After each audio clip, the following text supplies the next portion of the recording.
Hello, I'm everyone. always Welcome back to smiling. Chai Together. Yeah, I am your host and founder, Pratibha Day. You are tuning in for your cup of chai, courage, hope, and imagination today. So today, I have with me my great friend, Mr. Larry Normile, who's always so supportive and always so kind. And look at his big smile. Larry, how do you feel? I am blessed. I am blessed. Oh, so what are you up to? Actually, I'm sitting in my car. I wanted to make sure that I can get in this meeting with you. So I'll Yeah. pull it over so I can talk to you. Oh man, look at that. I almost lost myself. That's my power right there. That's how There you powerful I go. am. I know you All got it right, like so that. I want to tell the audience, thanks everyone for tuning in. I want to let them know a bit about you. So, Larry is the owner of Artistic Additions Tattoo. Definitely check out that page on Facebook and like it. And he has been in the industry over 2 decades and lives and breathes this industry, which I know he truly does. And he's owned and operated tattoo studios going on 18 years. Now he's creating a documentary on how to become a billionaire. So let's all welcome Larry. Yep. Welcome you because you're a Hey, boss. thank you. Thank you for having me. I'm Yeah, you just a normal finally on person track like you. together. That's all. What'd you I'm say? just a normal person like you, just following our passions. That's all. Yeah. You ready to dig into your story of your beginnings, your humble I'm beginnings? always I'm always ready. All right, I'm cool. always ready. You want me to start it? Yeah, go ahead. All right. So basically, I was in the early 80s, 90s. I was raised by my stepfather and my mother. My stepfather was a black man, my mother was a white woman. And dealing with the situations we had to deal with growing up, we lived in some very bad areas and lived in a lot of poverty places, until we actually moved here to Delaware and we got a house out in the country. I didn't even know what country was about until then. But that's where that started. And my dad was a small business owner, growing his businesses, came to Delaware, didn't know a soul and opened up two businesses and started doing good for himself. My mom was in the Mm, Army National Guard. She was a head budget officer for the state of Delaware for going on. I think she retired at like 28 years or so. She pushed it out as far as she could go. Um, and me, I went to jail, been homeless. I've been a lot. When my dad passed away at 16, I went through a lot of yeah, things in my life.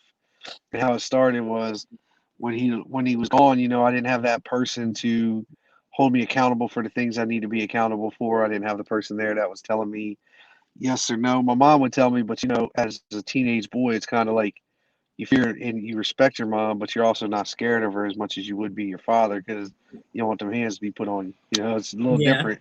Oh my Mom God. hits you with love, dad hits you with that. I'm gonna make you act right. There's just a little difference in the hit. So, you got used to that. And as I got older, I ended up in jail when I was 18, was in there until I was a little over 21. And when I was Mm, in there, I met a guy named Rich. He was in there for murder. He was my cellmate. Kevin was too. Both of them were in there for murder, and they were my cellmates. And they would just talk to me every day and just try to mentor me up. And Richard kept saying that, he wanted me to set some goals, and I didn't even know what the heck a real goal was, really. When you hear somebody say a goal, you're just like ideas of what you want, not really, something that you really, really are willing to go to war for or die for, and that's where yeah. I was at. He was like, that's what he wanted me to give him was something like that. So at that time, all I gave him I was like, I'm gonna open up a tattoo shop. And at that Hey. time, I was really just using needle and ink.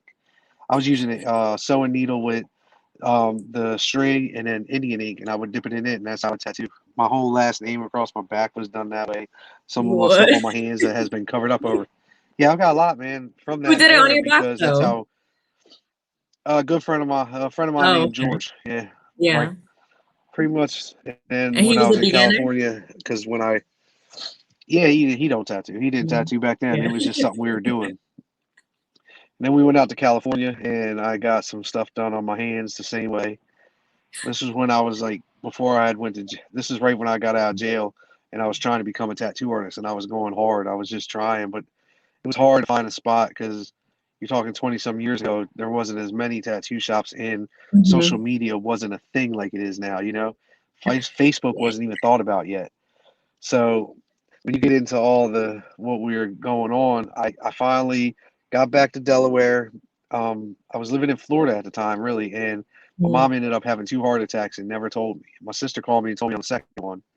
I was living in Panama City in Florida, and I drove home that night when my sister told me my mom had a heart attack, and that's what brought me back to Delaware. And when I got back here, that's when everything just, I started like, I'm going to work my goals back. I'm going to get this, what I said I was going to do. And I started Mm. working towards my goals again. And I was working at a place, got fired from that place. And that was like the best thing that happened to me because I ended up having to take a flip phone. And we're talking, this is some time ago. Yeah. Flip phones when they were expensive as hell to have anyway. And the picture quality sucked. But I took that into a tattoo shop. I was like, look, this is what I got. This is what I've been doing. I can tattoo. I've been doing it at my house for some years now, blah, blah, blah. And at that time, you had all that stuff going around when opiates and opioids became a big thing at that time. So a lot of the artists that were working there at the time had that addiction and were off and Mm. on. So in the wintertime, a lot of tattoo artists back then would just not work in the wintertime. So they would just go into like, I don't know where the hell they go, but they would just be gone. And that's how I ended up getting in the tattoo studio. And I was working there for about a year. And the owner, she just kept like, she was all about herself and the money. Like she didn't care about anybody, Mm. any of her staff, like nothing. She didn't care about us at all.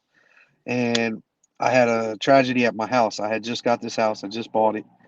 We're remodeling the kitchen, and there was a pipe over top of the laundry room that went outside, like went up into the bathroom upstairs. The pipe had busted and was shooting water out the side of my house. And they called the tattoo shop to tell me, and she wouldn't give him the phone. She said, if it's not nothing to do with business, you can call him on his own time. This is personal.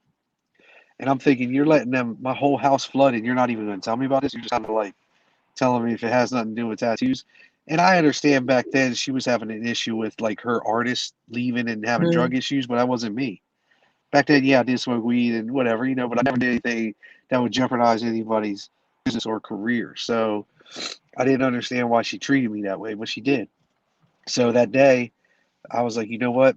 I'm done. I'm not going to do this anymore. I'm not going to work for somebody that doesn't care about me. And I opened up my own studio. It took me a little bit of time, got it open, was not ready, didn't understand the business, didn't even understand how to really run a tattoo business, let alone a business at all. So I was open for about a year and that business got shut down. I ended up going through divorce. My ex-wife left Yeah. me, was cheating on me with my best friend, ended up playing in bankruptcy, moving in with my mom. I went through a whole bunch of stuff that time. And then I opened up East Coast Inc. I had that shop I got myself back together and decided to open up another shop. I was driving a concrete truck, because I went to the DMV, got my license, and I was like, you know what? I'm just gonna go in here and try to take the test. I never went anywhere. I never tried to get a CDL before, but I went in. I failed the test. I failed the air brake side of it because that was the hard part. So I went back. I studied a little bit on the air brake test, took it again, passed it, and ended up getting my CDL. So that's how I got my Mm. CDL. And I worked at Pioneer Concrete for some time until I could save up the money to, open up another studio. So I did. And everybody around me at the time was calling me a fool. It was like, man, don't do it. You got a great job. You're making good money. Why would you have to go open to something that you're not even sure about?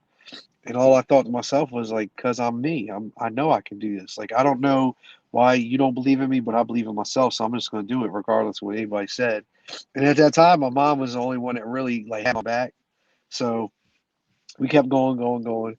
I got the shop open and I started making good money. I was doing good, and I started living that lifestyle, that rock star lifestyle, where I was going out all the time, spending all this money, doing all these dumb things, and I couldn't have anything. Like I didn't even have a car really. I had to have a lady co-sign for me to get a car because went through bankruptcy, So I was going through all this stuff, and the owner sold the building. When he sold the building, the guy that bought the building wanted us out. He wanted to remodel the whole building and get more money for it, which I understood.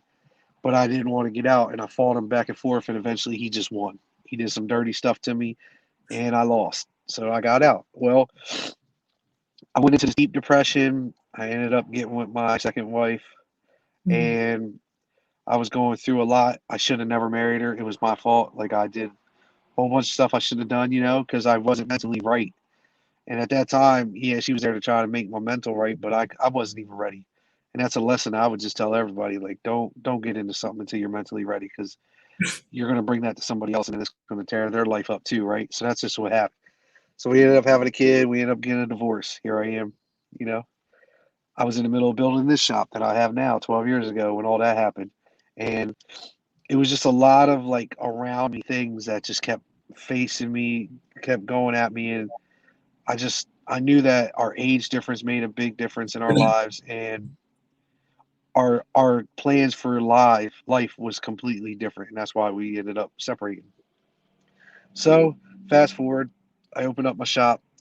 I went through a lot to get this shop, and how I got the shop was I was at another tattoo shop, a friend of mine's tattoo shop, and he was sitting there telling me, he's like, "Hey, dude, Tony's bike shop's going out of business. They're right down the road on the highway, dude. Man, you should check it out." And out on the highway, prime time, right where I'm at, is like prime location. It's expensive to be here. Mm. Nobody at the time, there was no other tattoo shop on this highway because nobody wanted to pay the money. So I was like, you know what? I'm going to try something I've never done before, and that's going to be open a tattoo shop on the highway instead of in the city. And I went to the landlord. I didn't have a jack. I had $500. I just posted this the other day. It was just, he had a guy got straight dead. I didn't have any money to my name when I opened the shop. What I ended up doing was going on. I went up there and negotiated with him. I had an investor that was going to invest with me, and he backed out last minute, like the day of signing the lease, back last minute. And I understand now because he's a businessman and I'm a businessman. I understand he was buying a business and a building of his own at the same time. And Mm. financially wise, it would have been stupid for him to invest money with me, knowing that it would have jeopardized his business. So I understand. I don't hold no nothing to that because I don't. We all.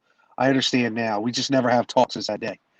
Mm. So fast forward, I went through a whole bunch of stuff. Ended up going on Facebook and Instagram, or not Facebook, Instagram. Went on what's it called? MySpace? I'm having a brain fart. No, I'm having a brain fart. It was like it was a selling app back then. I can't even. Mm. How am I forgetting this? I used it like all the time. Anyway, I was selling stuff online, and I had Mm. an old computer that a friend gave me. Well, it was like a year old. A friend gave me the computer, and I ended up selling it on the computer. I sold the computer, right? I took that money from the computer and I bought this beat up Civic and got the Civic, and I got a friend of mine. I bought the rims off of him and told him, I was like, dude, when I sell the car, I'll give you the money for rims. He's like, all right. Mm. So I sold the car. Next thing you know, I'm like buying and selling stuff. And I'm using that money to open up, like build my shop. I got all the way to the end of opening my shop, and then I went through some drama where the board of health or the inspector came out the day before we were supposed to open, and he looked at the one wall we did nothing to except paint. That was all we did to this wall, but it connected to the building next door. And he was like, "Was there a door there at one time?" I said, "Dude, I don't know. Like all I did was paint that wall. I have no knowledge about that wall whatsoever." So he comes out, grabs a screwdriver, pokes a hole through it, and you can see the next door. So he failed my inspection, said I needed a 4-hour firewall. In the state of Delaware, it's a 4-hour firewall you had to have. So I had to have it bricked all the way up. For some reason, he wouldn't let me do the drywall because by law you should be able to do the drywall. But at that time, Greg and them were going through a lot of stipulation, like a lot of stuff had happened just at that time where a whole building with a whole bunch of tenants got shut down for asbestos. So it was like a big situation. So Greg just didn't want any more flack on him. So he was by the book at that time. Like everything had to be pinpoint accurate. So needless to say, I didn't have the money. I called the landlords. Before I could get the whole thing out, he was like, "Don't even worry about it, Larry. I'll pay for it." So he ended up paying for it. So thank God I was allowed to open the doors. So it took about another 3 weeks. I ended up having to sell my car just to get here. I was riding a 10 speed just to get to work because I had no more money. I had to use that money to, pay the electric, pay the gas bill because now we're in the wintertime. It was past summer. I'm in the middle of January, or it was February at this time. It was about to hit March because March 15th we opened the doors. So I had to pay for the oil bill. I had all this stuff I had to pay, and I didn't have no money, so I sold my car and I was riding a bike. And May 15th or March 15th, we opened the doors. And from that day forward, it's never been a dull moment.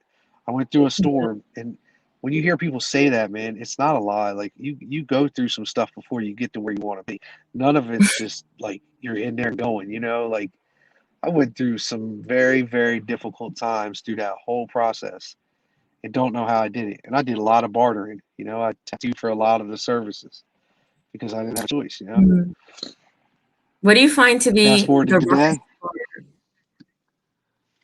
of business or just entrepreneurship, in you're never general? going to Like, know. You're never going to know. mm. Never knowing what the day's going to bring, never knowing what tomorrow's going to bring. You never know because Mm. Look at COVID. You know, I have multiple businesses, and every one of them were non-essential. Mhm. Every one of them. The only reason I even brought myself out into this public world of social media and all this because I didn't need it. I don't need it. I don't need any of this. I did this to show, like, I started listening to Les Brown and hearing him tell his story and then seeing him talk to me and, helping me and showing me that our stories don't just help us, it helps other people, right? Yeah. So that's what I do this for now, is just so that way I can show people, like, listen, wherever you've been through, I've probably been through it because I've been through a lot. I've got 4 children with 4 different baby moms. I have multiple failed businesses. I've claimed bankruptcy. I've been everywhere. Man, I've been a lot of things. But it took a long time to find out who I really was or Mm. am, And I still don't know exactly who I am. I'm still building myself. Like every day I find another character of myself I like or I don't. And I just get rid of the ones I don't and I Mhm. continue with the ones I do. I'm bettering Yeah. myself every day. So Yeah. As I've that's what told you before, you're the that's where I'm at epitome in of life. persistence. Yeah. If you're Yeah. alive, we all are. Yeah. You are. You are too. You went through a lot. I know you on a Yeah. personal level. We've talked a lot. So I know a lot of what you go through on the side where people don't know. You are Mm. too. You just don't see it. You don't see when you're in Yeah. a box, right? Les Yeah. Brown says it all the That's time. what I say. It's the truth. You don't see it. Yeah. I'm a hot mess if you really look at it. I get on my Mm. wife's nerves. I'm never stop working. My wife looked at me the other day. She said, "You gonna give her a bath and stop thinking business, or are you gonna just give her a bath?" Because when I give her a bath, I'm like, "All right, this is what we gotta do. This is how it's gotta get done. We gotta get it done. Get up out of here. Let's get to this." Like she's like, "Babe, play with her in the tub." I'm like, "Oh yeah, my bad." Like, because I gotta be able to, like. And I end up playing with her, but it's like, you got to program yourself to shut it off. I don't know how to shut off business Yeah. sometimes. I want you to share with everyone that story about your dad and the racism, where the gentleman had Oh stated, yeah, yep. yeah. So we ended up moving here, and there was an ice house right downtown Dover. It was a little ice house off the railroad tracks by the police station. And my dad and I would go in the mornings before you go cut grass, or he had a cleaning business and a cut grass. So we were going every day. He would go to that ice house and he would chip off because he put a block of ice outside. You could chip off the ice and you could put it in your cooler. That's what we were doing. And this guy came up and he just was like, "Stop calling him that," because I kept saying, "Dad, Dad, Dad." You know how annoying a little 10-year-old kid is to somebody, to their parent. You say "Dad" 100 times before they yell at you. The guy kept getting mad about it, and I was like, I didn't understand why he was getting mad because at that time Mm. I didn't realize why he even thought that was a bad thing. So then he goes up to my dad. He starts like arguing with my dad, and my dad's just got this ice pick in his hand, and he's like, you just need to back up. You're disrespecting me right now. You're in my space, blah blah. They kept going back and forth, and now I'm shook. Right? He comes over to me. He's like, "I'm gonna take you where you belong." And my dad jumped in the middle of us, and he went to like tussle with my dad, and my dad ended up stabbing him with an ice pick. And then fast forward a little bit of that time because it was time before the cops got there. But when they got there, they put my dad in handcuff and they take him to the police station, and I'm at home crying, trying to figure out my life, like what's going on. I'm praying to God. I don't know what's going on. So fast forward, my dad got out the next day, and ended up. It took some time. Like the charges didn't just get dropped right then. It was like going to court. Court finally they ended up dismissing all charges. But after he got home, my dad ended up having to talk to me for like 3 days, trying to explain to me what racism was because I couldn't understand it. I didn't understand it because I was never taught racism. I wasn't taught like, oh, a black person is this, or a Mexican is this, or Indian, or like anybody. Like I didn't know. I just looked at you as a person. It was like, oh, they're cool. Oh, they're not. Oh, they scare me. They don't scare me. You know what I mean? Like I didn't look at a color of a skin, I guess, and that was. I still have that to this day. I don't really care about a color, man. I care about a person. If you're a good person, you're a good person. If you're not, you're not. At the end of the Aw. day, right? That's how my dad was. That's why he was so lovable. Like before we moved to Delaware, he was also a chef, right? That's what his passion was. He loved cooking. I don't know why I don't love cooking because he does, but anyway, he would always cook. And he ended up getting into this restaurant, and it was like a 5-star restaurant, and he was working it, and he had 2 other chefs working there that at one time in their life didn't like black people until they met him. So he could change a Mm. lot. He could change an opinion of somebody. And I believe if anybody with racism really would just if you really didn't like somebody because of their color, if you really got to know a person, you probably end up liking them because they probably have a story that kind of relates to you in some way or another that you could put it together and laugh about it, you know? Like I went through that, yeah, I remember that, you know, or something. Like stop judging and listen to the story first because there's a story behind everybody. It's like the Titans movie. Titans. Do you Not gonna remember? lie, I don't really watch a lot of TV or anything. No. Nah. Yeah, it's a movie, you know, it was it's about football and you know, they have the white group of people, the Oh black group of yeah. people, and the two become friends, and the one Yeah, passes actually away. that is a really good one. Yeah. Mm-hmm. Yep. The Yeah. quarterback and then the black dude was like the Yeah. what was he? He was like a right he was like right tackle or something. He's like, Yeah. why are we gonna block for them? They're not gonna block for us. I remember that. Yeah, that was a good movie. Because it Yeah. showed though. That was a movie that showed it. Like, yeah, you're right. It was anybody hasn't seen that movie, they should Mm-hmm. watch it because it will change perspective. Yeah. On both Now, sides of the fence too, though. On both sides of the fence. yeah. Yeah. I want to dig into your tattoos. So you're not an ordinary tattooer, you know. Tell everyone like what kind of tattoos you do, what they mean. So like, you know, for some years of my life, I also when you get a tattoo, you got to just tattoo whatever, right? That's just how Mm-hmm. like a lot of Mm-hmm. people when you first get in. When I first got in, it was pick flash off the wall and pick a number, and we did it. That's how it was sticking peel and Yeah. stick. So over the years, I started developing a something I love to do, and that's just to create a story, right? So usually I don't use what you have for an art piece. Like if you come into me and you want a tattoo, it's not really about the art. It's not.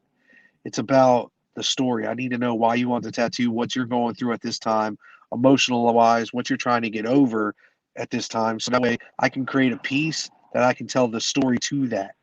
So I can create a story behind anything. I can create a tattoo that has to do with your roughest time to your best time, and I'll tell you the story back.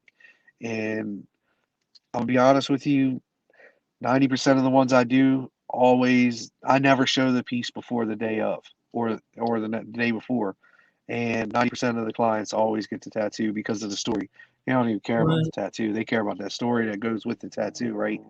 Because you want to outlive the tattoo. You hear this thing about, oh, what are you going to do when it get wrinkled? Nothing, man, because that tattoo has a story that's so powerful that it'll outlast my life because somebody's going to talk about that tattoo later in life. My nephew, my grandson, somebody, right? Because Mm. I'm a product of this peel and stick. All of my body, man, I started at 14. I'm 42. So most of my tattoos look like crap.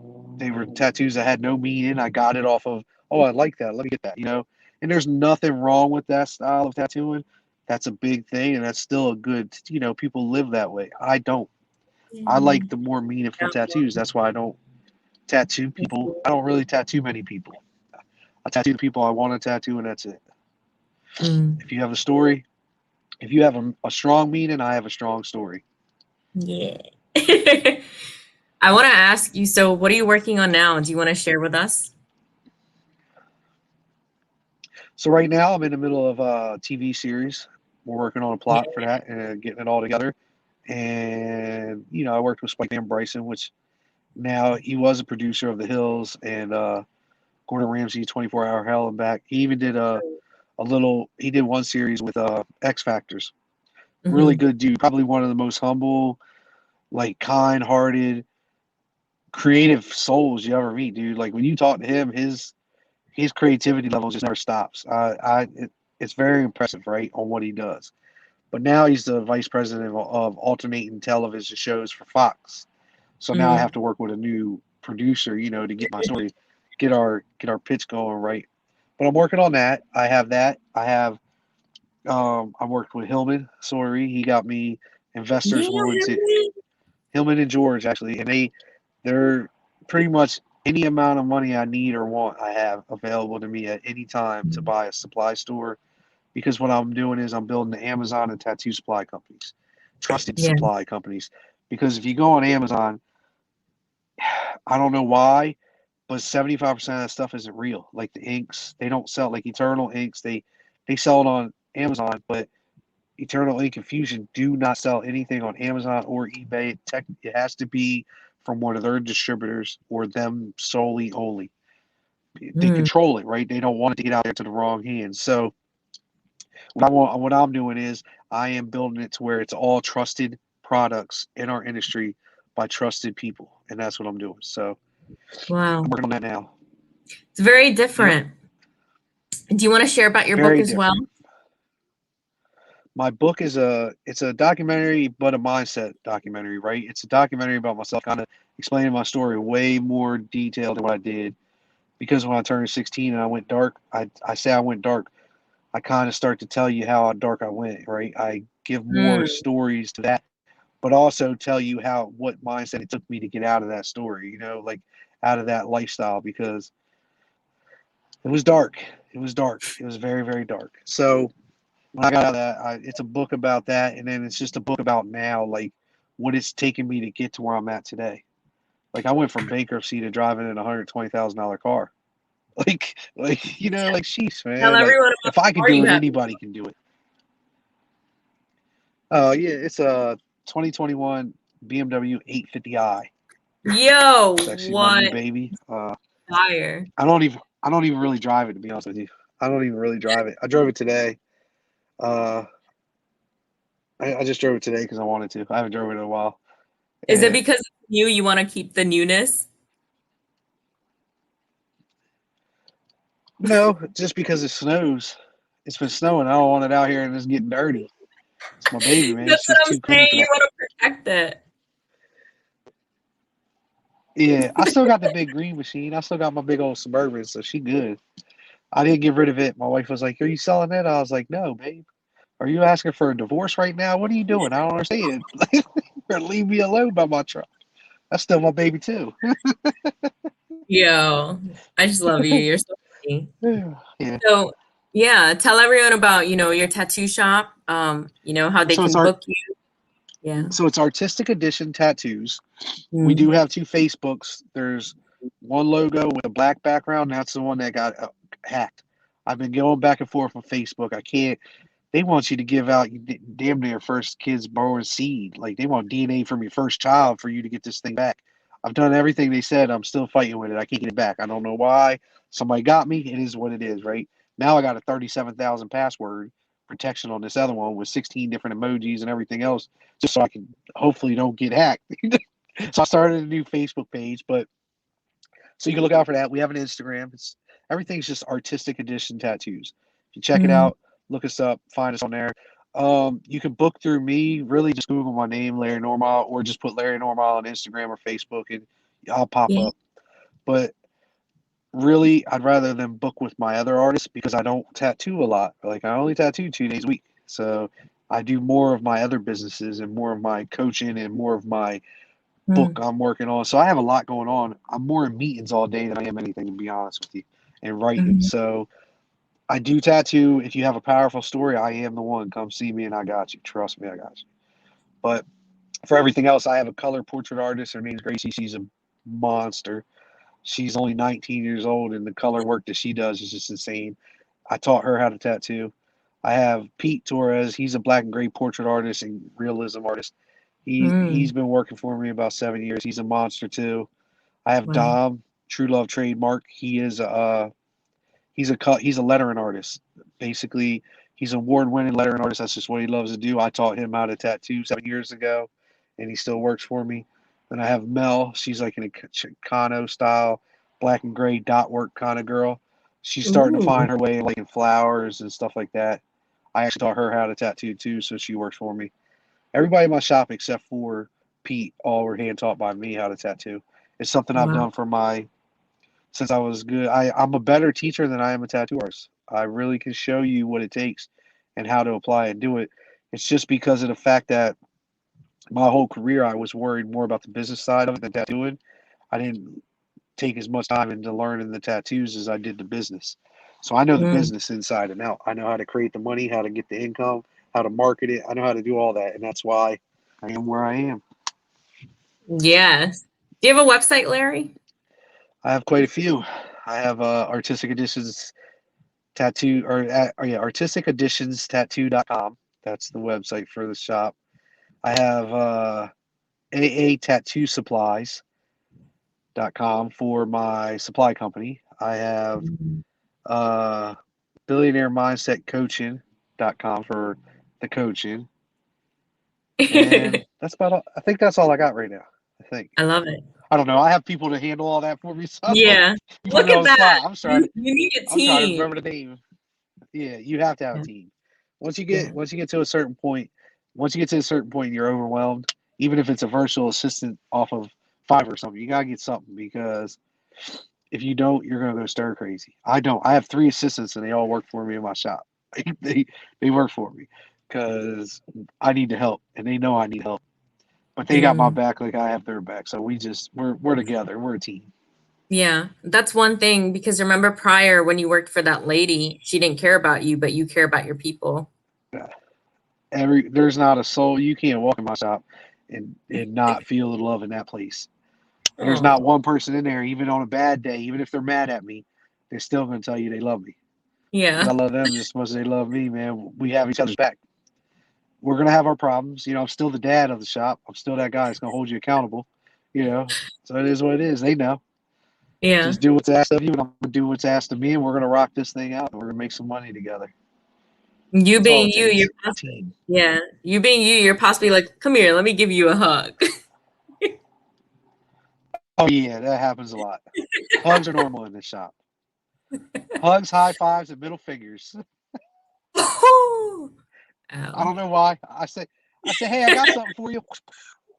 Let me I do fix that my all the time. glasses. That's a Yeah, Yeah, that's normal in the shop. I love it. It's so funny. Is It's there just a good feel. If I walked in there, you'd see. yeah. Is there anything else you'd like to share with the viewers? Honestly, just if anybody's out there trying to become an entrepreneur or do something or even be happy in life, just understand that it's never going to be easy. It's going to be steps, and it's all a mindset thing, right? It's just getting your mindset Mm. right. It's telling yourself when you're telling yourself you're not going to be able to. It's telling yourself you can do it. It's a battle against ourselves. It's not really a battle against anybody else because realistically, all Mm. the negative comments you get and stuff, you could turn the comments off and not get on Facebook and never hear them again, right? But that head is going to be there for the rest of your life. You're going to hear it every day. So it's more of a battle against yourself. If you can get yourself confident in yourself and tell yourself you can do it, you can do it. Because I went from homeless to bankruptcy to a lost soul that was a piece of shit kid, teenage kid, to a piece of shit man to who I am today. So I can tell you, if I can do it, anybody can do it. So Wow. just Wow. know that, and you gotta tell yourself that. Hype yourself up. Be your hype up, man. You remember how what's his name, Lil Jon had what's that guy in the background? You had Busta Rhymes had that little hype up dude. You gotta be your own hype up man every once in a while. You gotta do it to yourself. You gotta be like, I got this. You don't know how many times I do it. Listen, I wake up in the morning and tell myself I'm a bad mother. You have I to, love man. it. But you gotta still be humble. You gotta be humble. Like I am very humble because everybody out here, I believe we all have a purpose. I believe we all are meant to help each other in one way or another. It doesn't have to be financially, it's just emotionally or like with you. Like I could just have a conversation with you and it could change both of our days. Oh, Right? yeah. So it's just that. So it's just that, Yeah. that's all. Sid tuned in. And He said, that's "Feel why I your like way to lesson John. success." Mhm. He said what? So Sid said, "What's up? Chai together, perceive a day." And Larry Normal, he said, "Feel your way to success." And someone said they love what you said. Yeah, you have to fail your way to success because at the end of the day, Mm, the failure was in your head at the time and you just didn't know it. And if you take it as a lesson and not a failure, it is what it is. Like, listen, yeah. man, I've Yeah. done a lot of dumb stuff in my life, but all it did was tell me what I don't want to do, show me what I Mm, don't want to do, who I don't want to be around, and who I'm going to grow with, yeah. right? Because if you're doing a business partnership with somebody or you're around somebody, if your brain told you or your thought or your heart told you a bunch of times that that's probably not the person you should be around, that's probably not the person you should be around. It's just that simple. And if you get in some trouble, then you gotta tell yourself, like, you dummy, you knew better. Like you knew You better. dummy. Yeah, like come Yeah. on. You know how we're told that Edison failed? When people say he failed 10,000 times, he's like, no, I just found 10,000 ways that didn't work, Yeah, you know? exactly. And at the end of the day, nobody knows him for his failures. Do you know any of his failures? I don't know none of his No, I failures. didn't even know that. Yeah. Yeah. All of them have failures. I don't know anybody that's successful that hasn't had a failure. Like Mm, nobody. Look at take Les Brown, take anybody in this world, take the president, take anybody you want in this world that you feel is like your role mm, model that you look up to, and dig into their story and listen how many times they failed. Listen how many times they might have gave up. They might even try to commit suicide. You never know how deep and dark somebody went. But trust me, yeah. they were somewhere in life where they shouldn't have been and didn't know how to get out of it, and it took somebody to help them. And that's why I like doing this, because I feel like if I would have had somebody when my father passed away and I could have heard a story that Mm, could have changed my life, I could have. Because Les Brown and T.D. Jakes changed my life in October of 2019 and didn't even know it, right? So I could have said something to somebody already and changed somebody's life and don't know it. yeah. So I feel like every day that I say something or post something, I help somebody, and it makes me Yeah. feel good. That's it. Yes. If you don't follow Larry, his posts every single morning at like, what is it, 7 a.m., Larry? He posts every single day, never misses a Yeah, day. because well, sometimes a little later. It depends on my daughter. She's been getting up a Mm, little earlier. Because from 4 to mm, 7 is my time, right? That's my mental yeah. space. Like I got to get myself right. I'm working on my book, so I find time to be able to do what I need to do to keep Mm, moving forward, right? Because at the end of the day, it's just time. We can't buy it, but we can damn sure adjust it and use it. So that's what I do. mm, So from 7, right. I wake up my kids, and once I get my kids in school, because this whole Zoom thing, she's a mug on her own. I get them in their classroom and I get them up instead of laying down in the bed. And then now that I got to get them off the couch, like, I got my little issues in the morning, but I get them going, and eventually we're all smiling and happy. That's when I post. So it can be between Oh, 7 and 8. It just depends on how long they want to take to get themselves motivated to get up and on that couch or on that yeah. table and doing their work. Yeah. So I want to ask you, when your father passed away, you were 16, right? So did you have a Yep. suicide attempt or was it just ideations? Oh no, I had plenty of them. I had plenty of them. My first one was it was this was crazy, but I I was like right before I went to jail. I was with my cousin. I took his car out, and he didn't tell me the damn thing. He had an RX-7, an older one. I was coming down this hill, and the damn brakes went out on me. Luckily, it was a clutch. I pulled up the emergency brake, but I slid through the red light and hit a car. I was scared to death. I'm like, man, I'm going to jail. I just got like all these other charges because I was going through some stuff and I was always fighting. So I had all these assault charges and stuff. So I was like, man, I'm going to jail. I don't want to go back to jail. I don't know what I'm gonna do with myself. Blah blah. And that was the first time I actually popped a bunch of pills and tried to take myself out. And nobody to this day besides you and Jesus knew that. I mean, they knew I was asleep for like a couple of days. They thought I was just depressed. But realistically, when I laid on that couch, I shouldn't have got up. I should not have woke up. I don't know how I woke up, but I woke up. I woke up throwing up, sick to my stomach. And that was the only time and any time I ever took a pill. I barely take pills now, like ibuprofen here and there when I need one, but I don't take much of anything.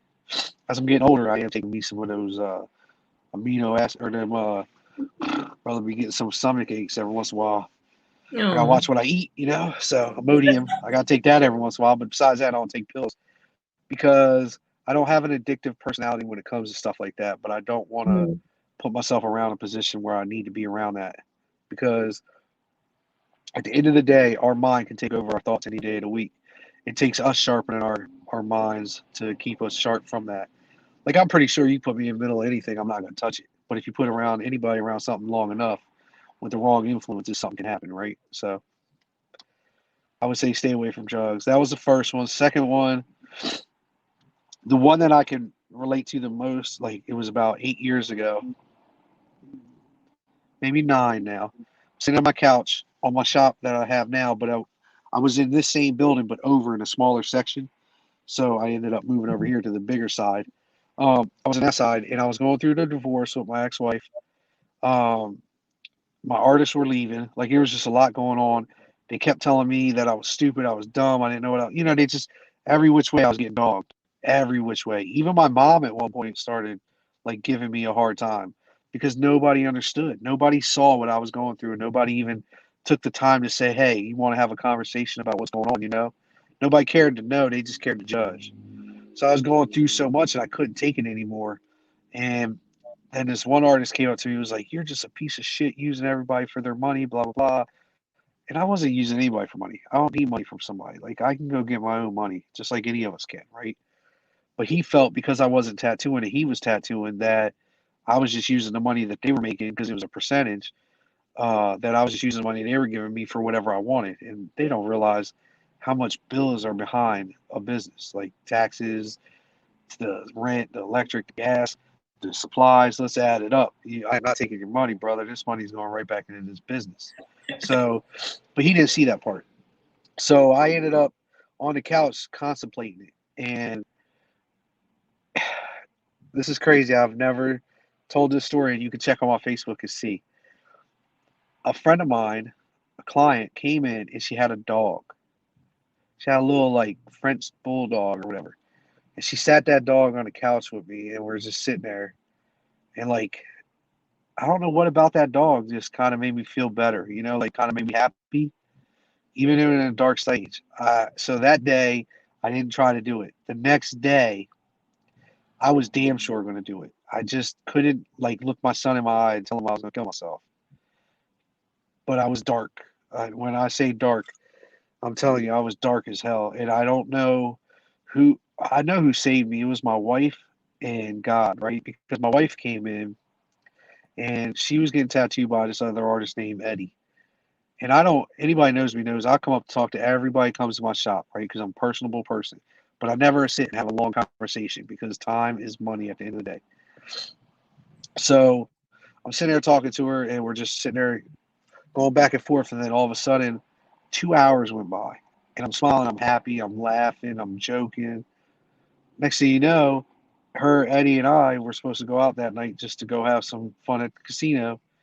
He never showed up. It was just me and her. And then next thing you know, we're like talking, chatting. And I won $9,600 that night at the casino gambling. But this is where it goes crazy. I don't gamble for the win. I gamble for the excitement of the win, right? Like I don't really care about the money part of it, even though you do it eventually. But you really, it's the hype up of the win that gets you excited. So the whole night I was drinking, I was drunk. She put all the hundreds and fifties and the 500 chips in her pocket, never said nothing until the very end, and gave me all that money at the very. She could have kept every bit of it because when I got up, I thought I had $1,300. That's what I thought I won.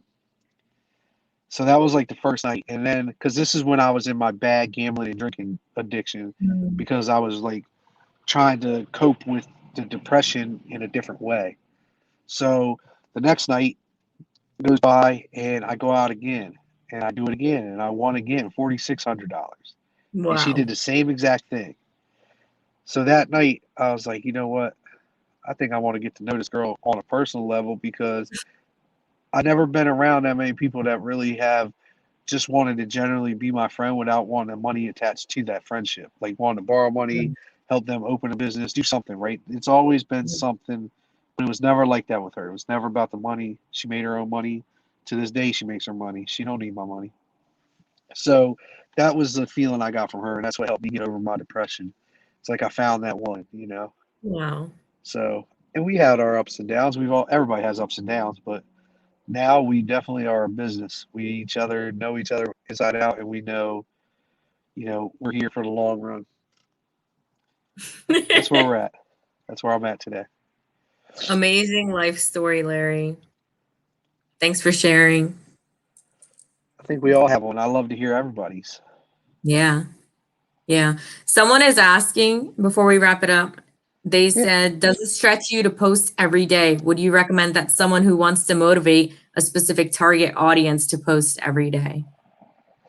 See, that's the thing is I know how to target market, right? So if I wanted to target market this and make Mm, that a thing, I could just target market it, put it on Facebook, hit some target, quit code. Like it's not really about the everyday consistency if that's what you're trying to do. That's more of like learning the business side of Facebook. There's business.com, business.facebook.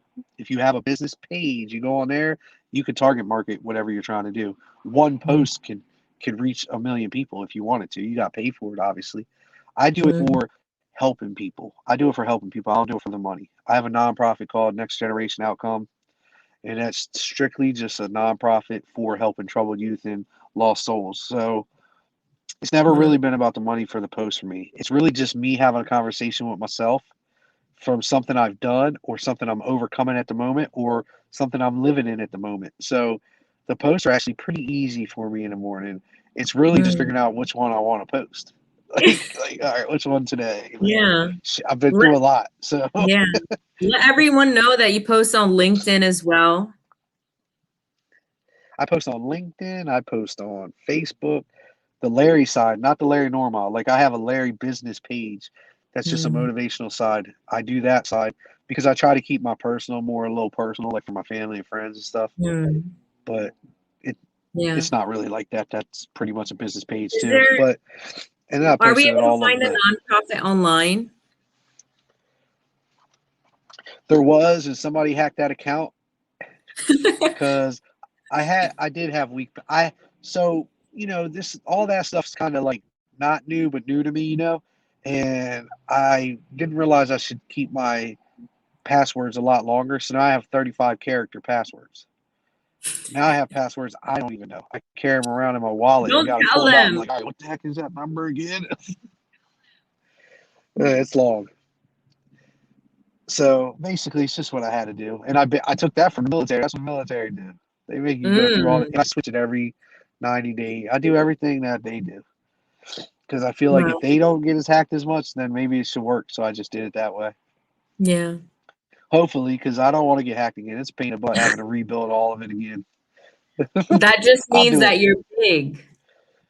Yeah, well, I guess Yeah. it's somebody's eye, right? It's somebody's eye. Yeah. In my eye, I'm a billionaire already. Yes, you are. Yeah. I don't need the So, social media for any of that. no. Yeah, Social media is just fun. it is. Thank I you got so much. TikTok too. Yeah, yeah. Tell them what your TikTok is. Well, that one got hacked too. Oh my Yeah, God, another one. Larry. Somebody's tearing my ass up. They tear me up, girl. I'm telling you, I don't know who it is. Somebody don't like me. Yeah.